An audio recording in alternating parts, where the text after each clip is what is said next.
Vamos a hacer un poco de historia reciente porque a pocas horas de asumir el presidente José Antonio Kast firmó una serie de decretos y en materia económica dejó bien claras las prioridades: acelerar la inversión y reducir el estrés de las cuentas fiscales, porque ya había dado señales de esto en la campaña. Pero también volvió a reafirmar este compromiso al momento de firmar los decretos. Lo hizo también en febrero cuando pidió que se redujera en 3% el presupuesto de cada ministerio de manera pareja, y al parecer hoy ingresaría justamente un decreto también en ese sentido. Bueno, alcanzar un balance es un desafío bastante complejo, y quien lo sabe bien es nuestro siguiente invitado, el investigador del CEP y expresidente del Consejo Fiscal Autónomo, Jorge Rodríguez. Jorge, un gusto tenerte con nosotros aquí en Mercado Central por primera vez desde que estás ya en Monseñor Sanz, aquí cerquita de la radio. ¿Cómo estás? Bien, muchas gracias por la invitación, y sí, es la primera vez, efectivamente. Sí. ¿Se siente más tranquilo uno ahora en el CEP y no dando la pelea diaria en el Consejo Fiscal Autónomo, o en realidad no se sentía tan así tampoco? Sí, se siente la diferencia. Efectivamente, en un centro de estudio uno puede pensar con un poco más de calma, aunque las cosas en el país igual van bastante rápido. Entonces, si uno quiere seguir influyendo, también tiene que ser así de rápido, pero efectivamente el Consejo Fiscal era aún más tensionado. Sí, efectivamente. De hecho, se ha politizado bastante en el último tiempo, como también lo comentabas en una entrevista que se publicó la semana pasada. Bueno, pero mencionabas el tema de la rapidez en la política, y el gobierno entrante ha tratado de mostrar justamente ese ímpetu. Ha hablado de una emergencia fiscal. Desde el Consejo Fiscal Autónomo siempre fueron bastante más cautos y hablaron de una situación de estrés, como lo decíamos al inicio. Bueno, ahora abandonaste el CFA. ¿Cómo defines ahora, con los actuales números, la situación de nuestras cuentas fiscales? Las cuentas fiscales en Chile están estresadas y tienen un margen muy, muy estrecho, si es que hubiera siquiera un poquito de margen. La verdad es que es el momento para actuar. Ya probablemente no nos queden muchas más opciones para actuar antes de que sea una crisis, porque ese es como el llamado que siempre hizo el CFA. Yo lo suscribo eso también, porque cuando uno está en crisis tiene que empezar a tomar medidas un poco desesperadas. Y si uno toma medidas antes de la crisis, puede ser mucho más analítico, mucho más preciso en qué cortar y qué no. Y creo que eso es como las últimas oportunidades que nos van quedando. Sí. ¿Cuánto podríamos hablar de crisis? Bueno, nosotros tenemos algunos indicadores bien concretos. Uno de ellos es el nivel prudente de deuda, que está fijado en 45 puntos del PIB.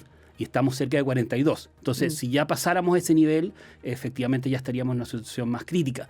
Más crítico aún sería si es que las calificadoras de riesgo nos empiezan a bajar el nivel de clasificación. Sí, bueno, eso todavía no ha pasado, pero decías, el momento de actuar es ahora. Si no, se tendrían que tomar también medidas que podrían ser más dolorosas. No sé si ocupaste esa palabra exactamente, sí. pero se entiende así, ¿no? Medidas como ¿qué?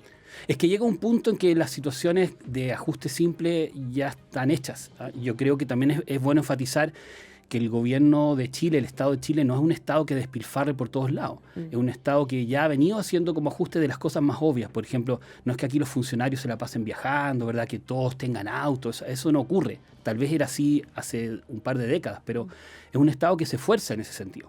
Entonces, cuando uno ya tiene una situación de estrechez fiscal más crónica, uno tiene que tomar medidas un poco más dolorosas, que significa, por ejemplo, ajustar las dotaciones en algún servicio o cerrar algún tipo de programa. Pero en eso es lo que hay que ser cuidadoso, porque cuando uno habla, por ejemplo, de ajustar dotaciones, uno no puede ajustar dotaciones a rajatabla, porque hay sectores donde claramente falta dotación, como Carabineros, por ejemplo. Entonces, es ahí donde uno tiene que ser cuidadoso y tomar ese tipo de medidas. Pero obviamente que hay dolor si es que uno corta un funcionario, si es que uno cierra un programa. Ahora, la medida que se busca implementar es justamente eso, reducir el presupuesto en 3% de manera pareja en todos los ministerios. El ministro anunció eso, pero después dijo que también iba a haber un extra de $1.000 millones como para recalibrar. Efectivamente, yo creo que entiende que quiere dar un piso, ¿verdad? Pero que eso lo va a tener que ir calibrando con cosas más específicas. El ejemplo que uno siempre da es el sector salud, porque el sector salud todos los años, en octubre, empieza a ver que se le acabó el presupuesto. Y ahí uno puede discutir en profundidad si es que es porque falta presupuesto o es por ineficiencias. Efectivamente puede haber bastantes ineficiencias.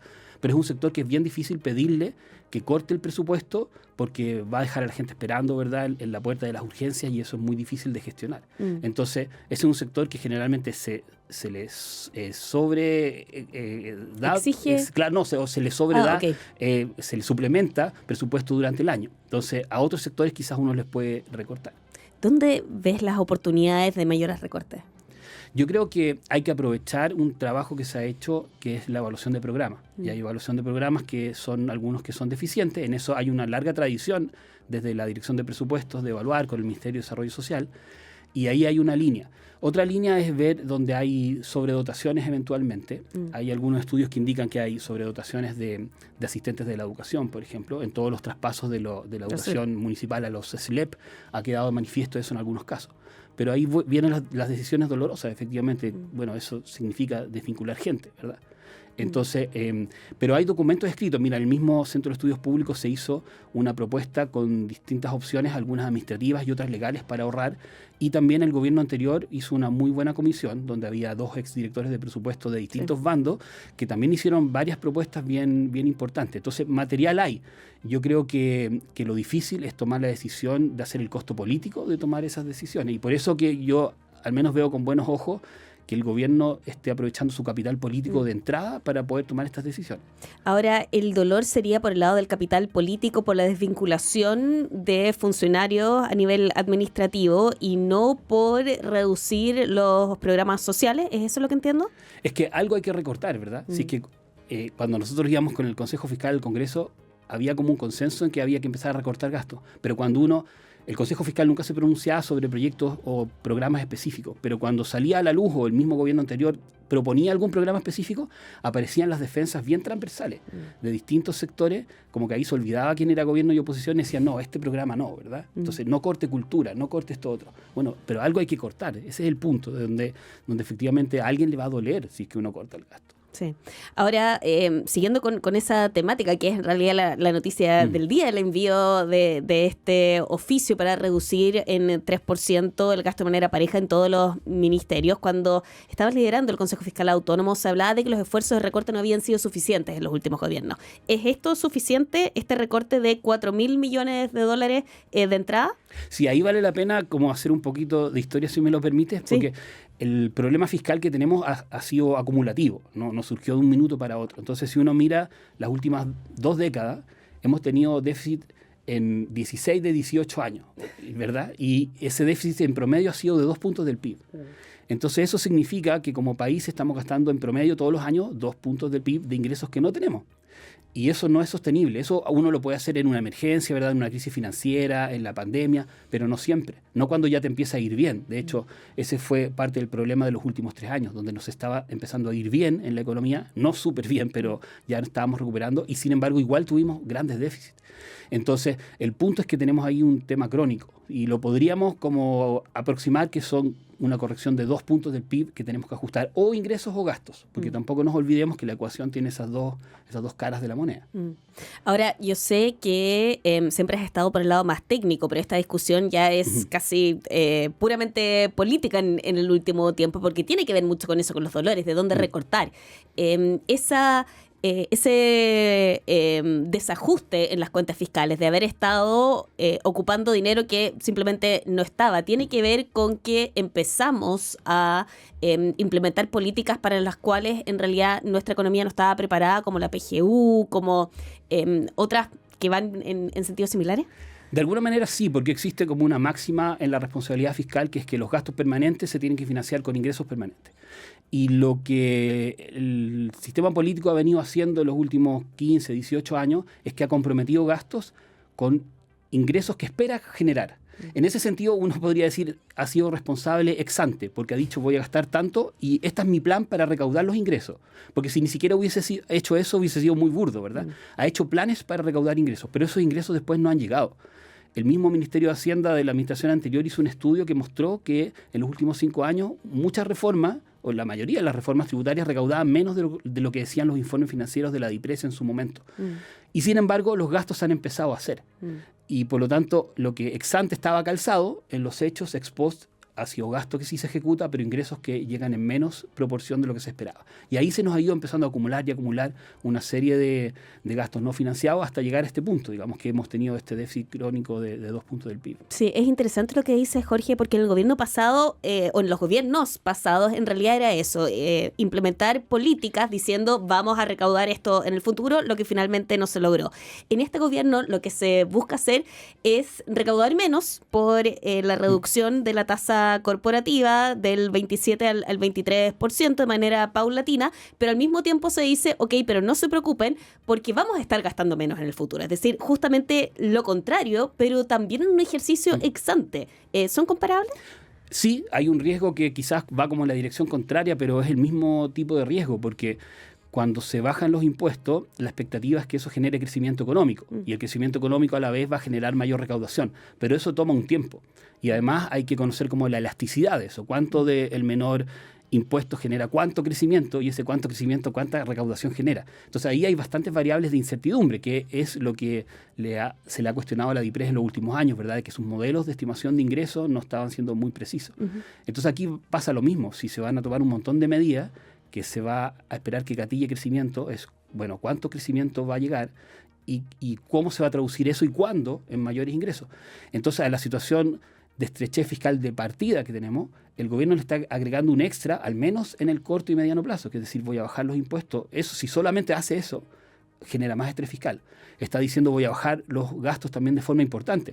Pero nosotros tenemos que gastar los gastos de punto de partida. O sea, si además va a bajar los impuestos, tiene que bajar aún más los gastos. Y esa ecuación el ministro de Hacienda va a tener que ir a mostrarla al Congreso y el CFA va a dar su opinión, probablemente si que eso calza. Siendo más claros todavía, antes de hablar de un recorte de impuestos, ¿tenemos que gastar incluso menos de lo que ha estado planteando el gobierno de entrada? Claro, o sea, este gobierno nuevo, ¿verdad?, empezó a hablar en la campaña que iba a hacer un ajuste de gastos para calzar las cuentas fiscales. Si sobre eso propone recortar impuestos, al menos en el corto y mediano plazo, necesita un ajuste adicional, salvo que quiera informar que quiere soportar un déficit fiscal aún más grande en el corto plazo con la expectativa de que se recupere en el largo plazo, pero eso es de bastante riesgo y yo creo que ahí el Consejo Fiscal Autónomo va a ser muy importante qué cálculos hace y qué opina. Es decir, tenemos que ahorrar antes de hablar de una reforma tributaria. Exacto, o sea, hacer un ajuste de gasto que compense por lo que ya estamos en déficit, más lo que en el corto y mediano plazo generaría una menor recaudación. Claro, con los 9.000 de los que se ha hablado, los 4.000 este año no es suficiente para una reducción. Sabemos que la tasa de impuesto no bajaría del 27 al 23% de manera inmediata. De hecho, el mismo ministro de Hacienda ha dicho que va a ser de manera paulatina. Pero de todas maneras, esos 4.000 no serían suficientes. Los cálculos que tenía hechos era que esos 4.000 era para calzar los déficit que venía de antes. Sí. Perfecto. Estamos conversando con el investigador del CEP y expresidente del Consejo Fiscal Autónomo, Jorge Rodríguez. Bueno, hemos estado hablando bastante de los gastos, pero otros de los, el principal talón de Aquiles, como lo dijo también la exdirectora de presupuesto, Javiera Martínez, tiene que ver con los problemas a la hora de proyectar ingresos. Desde la DIPRES lo dijeron aquí cuando estuvieron conversando con nosotros, que es un tema que estaba centrado en los grandes contribuyentes no mineros y que esto en realidad ha estado desafiando a los gobiernos en todo el mundo. ¿Es así o no? Es verdad que después de la pandemia, de alguna manera se descalibraron los modelos de proyección de ingresos. No sé si son por cosas que pasaron en la pandemia o por cosas que venían pasando en paralelo y que quizás la pandemia exacerbó. Por ejemplo, todo lo que es la economía digital, que es más difícil de capturar su tributación. Todo lo que es la informalidad, que claramente ahí es difícil captar la tributación. Y además puede haber habido de hecho hay datos que muestran que hubo salida de capitales de Chile y dejaron de tributar en Chile. Entonces, al menos esos son como los sospechosos, digamos, de por qué la tributación no estaba rindiendo lo que se esperaba. Y quizás la DIPRES siguió usando los modelos de la versión anterior, ¿verdad? Prepandemia. Y eso le ha pasado a otros países. Ahora, el desafío ahí es recalibrar los modelos. La DIPRES empezó un trabajo con el Fondo Monetario Internacional, pero igual el año pasado tuvo una brecha grande. Entonces, ese trabajo hay que seguir haciéndolo con toda la ayuda que sea, ojalá de manera despolitizada, con apoyo del Consejo Fiscal Autónomo, porque aquí el problema es que se empieza a decir, bueno, tuviste la culpa tú, yo me defiendo, ¿verdad? Lo hemos visto como en Twitter en el último fin de semana. Entonces, ojalá tratar de pasar un trabajo más técnico. El Consejo Fiscal Autónomo está hecho para eso, o sea, es un consejo fiscal donde están representadas distintas sensibilidades, y yo creo que ahí hay una oportunidad para poder hacer un trabajo ahí despolitizado que nos ayude a salir de este embrollo. ¿Se ha politizado demasiado la conversación? Yo siento que sí, se ha politizado la política fiscal y muchas otras cosas, porque parece que estamos en una polarización, no solo chilena además. En ese sentido, yo digo, es bueno que se discuta la política fiscal, que salga a la luz, que se exija más transparencia, que se muestren más cifras, eso es positivo. pero que la mirada sea en buscar las soluciones y no ver quién tiene la culpa en mayor o menor medida y que el otro se esté solo defendiendo. Sí, bueno, a propósito de esa politización, tuvimos también una pelea por la caja del fisco. El ministro de Hacienda, Jorge Quirós, acusó falta de recursos. Habló de que actualmente tendrían una caja de $40 millones y el exministro de Hacienda, Nicolás Grau, dijo que era de 1.400 millones al cierre de enero. ¿Qué cifra calza en realidad con los números que has visto? Mira, la verdad que los dos están diciendo cifras que son reales y publicadas por la DIPRES. Lo que pasa es que uno está usando el dato al cierre de diciembre y el otro el dato a enero. Pero ahí, ¿cómo cambia tanto? Bueno, en el caso de este dato específico cambia porque en enero se emitió deuda. Se emitieron, claro, 7.000 millones de deuda. Y, o sea, en enero y febrero 7.000, en enero 4.000. Y claro, parte de eso no se gastó de forma inmediata y se quedó en la caja. Entonces, en realidad lo que hay que hacer, y de nuevo que la discusión no se politice y no se vaya como a cosas tan específicas. O sea, nosotros tenemos un problema crónico, como decía yo, de déficit.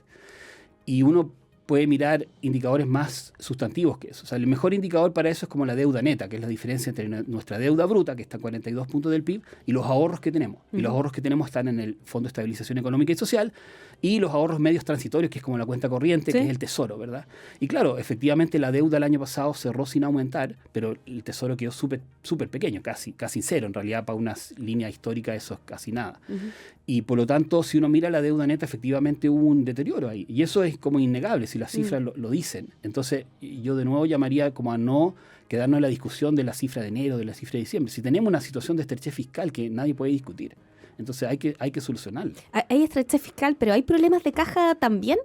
Bueno, es que es un síntoma del problema más grave. Efectivamente, si tienes una situación de estrechez fiscal es porque estás gastando más de los ingresos que tienes, y quedó efectivamente el año pasado con ese cierre. Se alivió un poquito, pero porque tuvimos un endeudamiento en enero fuerte. Entonces, si uno piensa en sus propias finanzas personales, uno puede decir, estoy endeudado en mi línea de crédito, y después dice, ¿para qué mi línea de crédito? Claro, pero porque pediste un crédito consumo para pagar la línea de crédito. Entonces, al final, la situación de estrechez fiscal continúa, porque las decisiones sustantivas son o hago ahorros sustantivos o me consigo nuevos ingresos, pero una deuda no es nuevo ingreso. Eso hay que devolverlo. Nuevos ingresos son que aumente la tributación, ya sea porque hice un cambio tributario, porque combatí la ilusión y la evasión, o porque generé crecimiento económico que a la larga me genera tributación. Sí, ahora tal vez se podría entender también que esto se da en un contexto en el que se van a tener que tomar decisiones difíciles con esta reducción de 4.000 millones de dólares durante este año, y que por lo tanto se ponen estos temas también sobre la mesa para mostrar la situación de estrés, como lo ha dicho el Consejo Fiscal Autónomo. Sí, ahí uno puede entender que quizás hay un tema comunicacional que quiere mostrarle a la ciudadanía de alguna manera simple e ilustrativa de que estamos en una situación de estrechez fiscal. En ese sentido uno lo puede entender de esa forma, pero tiene como punto negativo que genera como dimes y diretes, ¿verdad? De que se empiezan a contestar las autoridades cuando, si volvemos al punto anterior, si hay que tomar medidas dolorosas, hay que hacerlo con apoyo transversal. Porque si uno corta un programa para ahorrar, y otro sector político dice, ¿cómo es posible que corte ese programa? Quizás vamos a terminar no cortando el programa, ¿verdad? Si es que no se logra ese acuerdo. Sí. Jorge Rodríguez, investigador del CEP, expresidente del Consejo Fiscal Autónomo, muchas gracias por habernos acompañado en Mercado Central.